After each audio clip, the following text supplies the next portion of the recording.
Time is running. Are you ready to win? Concepts made simple. Competitive exams made easy. Hello dear students, ഇന്ന് നമ്മൾ discuss ചെയ്യുന്നത് competitive എക്സാംസുകൾക്ക് repeat ആയിട്ട് ചോദിക്കുന്ന ഒരു question തന്നെയാണ്. അതിൻ്റെ ഒരു വണ്ടർഫുൾ ട്രിക്കുമായിട്ടാണ് വന്നിട്ടുള്ളത്.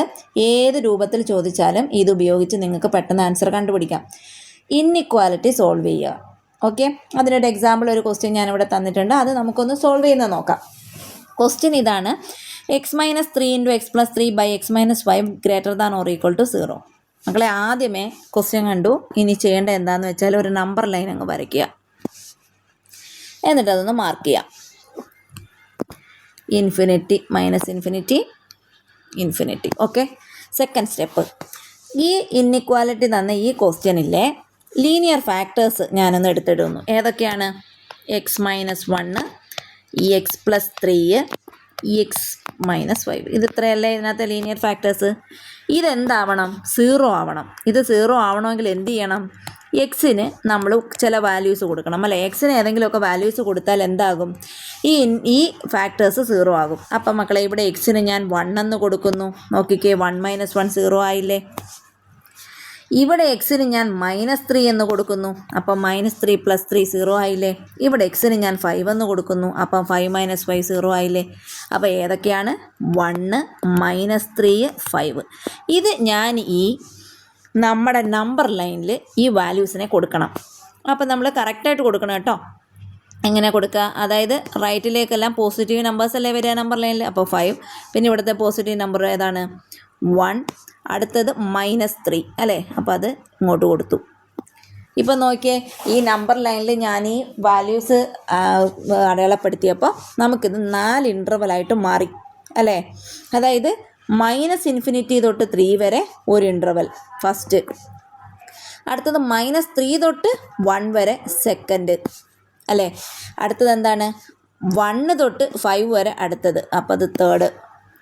അടുത്തത് 5 തൊട്ട് ഇൻഫിനിറ്റി വരെ ഫോർത്ത്. അപ്പോൾ ഇതൊരു 4 ഇൻ്റർവൽ ആയിട്ട് ഞാൻ എന്ത് ചെയ്തു? ഡിവൈഡ് ചെയ്ത് വെച്ചിട്ടുണ്ട്. ഇനി നിങ്ങൾ ചെയ്യേണ്ടത്, നിങ്ങൾക്ക് ഇഷ്ടമുള്ളൊരു ഇൻ്റർവൽ ചൂസ് ചെയ്യും. ഞാനിതിൽ ഏത് ചൂസ് ചെയ്യുന്നത് ചോദിച്ചാൽ സെക്കൻഡ് ഇൻ്റർവലാണ് ചൂസ് ചെയ്യുക. സെക്കൻഡ് ഇൻ്റർവൽ ഞാൻ ചൂസ് ചെയ്യും. അത് എന്തുകൊണ്ടാണെന്ന് വെച്ചാൽ, നമ്മൾ ഇൻ്റർവൽ ചൂസ് ചെയ്യുന്ന സമയത്ത് അതിനകത്ത് 0 എന്ന് പറയുന്നൊരു വാല്യൂ ഉള്ള ഇൻ്റർവൽ വേണം ചൂസ് ചെയ്യാൻ. കാരണം അത് പിന്നീടുള്ള കാൽക്കുലേഷൻസിന് എളുപ്പമാകും. മനസ്സിലായില്ലേ? അപ്പം ഞാൻ നോക്കിയപ്പോൾ -3, 1 എന്ന് പറയുന്നതിനകത്ത് എന്തുണ്ട്? ഒരു 0 എന്ന് പറയുന്നൊരു വാല്യൂ കിടപ്പുണ്ട്, അല്ലേ? 0 ഉണ്ടാവും. ഓക്കെ, അപ്പം ഞാൻ സെക്കൻഡ് ഇൻ്റർവെൽ ചൂസ് ചെയ്തു. അതിൽ നിന്നും ഒരു നമ്പർ, നിങ്ങൾക്ക് ഇഷ്ടമുള്ളൊരു നമ്പർ ചൂസ് ചെയ്യണം. അപ്പോൾ ഞാൻ ചൂസ് ചെയ്യുക 0 ആണ്. നിങ്ങളും അങ്ങനെ തന്നെ ചെയ്യണം. അപ്പോൾ നമുക്ക് എളുപ്പം ആൻസർ കണ്ടുപിടിക്കാം. അതുകൊണ്ടാണ്. അപ്പം ഞാൻ ഏത് നമ്പർ ചൂസ് ചെയ്തു? 0. ഓക്കെ, അതിനി ക്വസ്റ്റ്യനിൽ ഇട്ട് കൊടുക്കുക. അതായത് ക്വസ്റ്റ്യനിലെ എക്സിൻ്റെ സ്ഥാനത്തെല്ലാം 0 ഇട്ട് കൊടുക്കുക. ക്വസ്റ്റ്യൻ എന്തായിരുന്നു?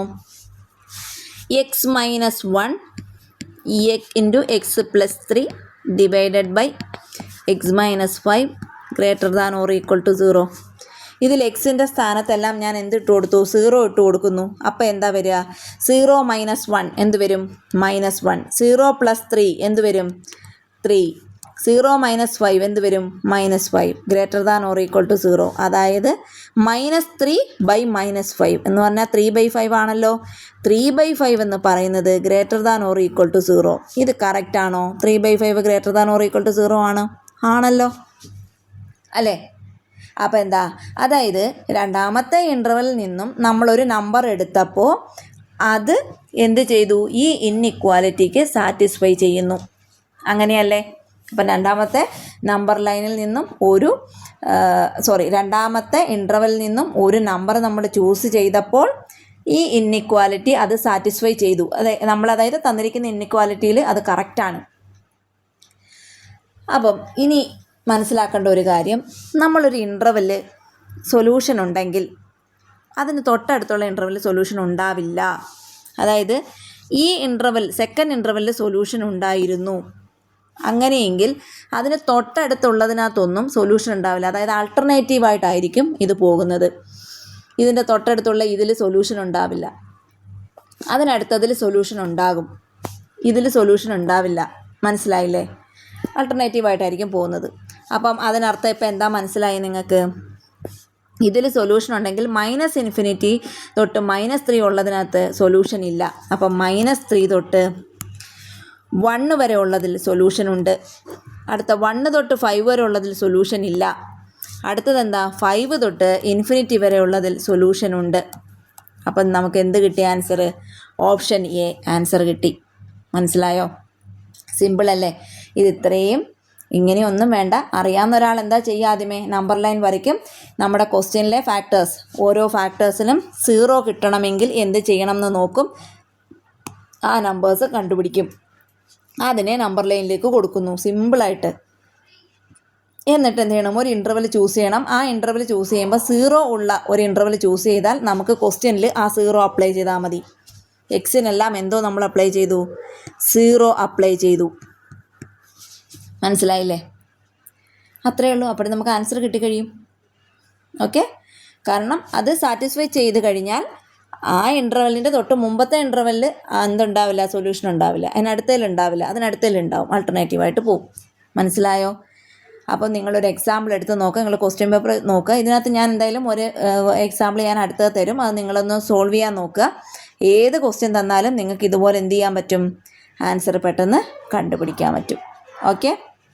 അപ്പോൾ മക്കളെ, എന്തായാലും നിങ്ങൾ ക്വസ്റ്റ്യൻ പേപ്പർ നോക്കി നോക്കുക, അല്ലെങ്കിൽ നിങ്ങൾ പഠിച്ചതിനകത്ത് നോക്കി നോക്കുക. ഈ ഒരു ട്രിക്ക് ഉപയോഗിച്ച് പെട്ടെന്ന് കണ്ടുപിടിക്കാൻ പറ്റുമെന്നുള്ളത് നിങ്ങൾ തന്നെ എന്ത് ചെയ്യുക? ഒന്ന് പ്രാക്ടീസ് ചെയ്ത് നോക്കുക. അപ്പം അടുത്ത വീഡിയോയിൽ കാണാം. Thank you.